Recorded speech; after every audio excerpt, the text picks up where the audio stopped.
ป่าแดนไกลสาวสวนสาวหายเดิมทั้งกายแต่ใจขาห้องยินเสียงเพลงส่งจากโคศกสำเนียงเสียงอ่องมอบเพลงนี้มาแด่น้องสาวเนื้อทองบ้านนาทุกคน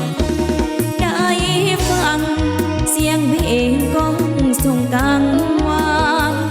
น้องออกแห่งงานวันทั้งวันบอกเคยเมื่อยอ่อนฟังเสียงโคศก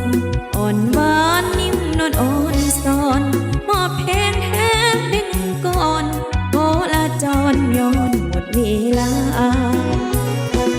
อยากเห็นอยากพ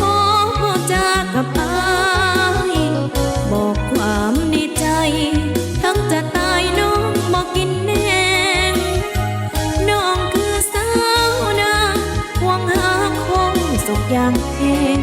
ทุกวันฟ้ายังบ่แจ้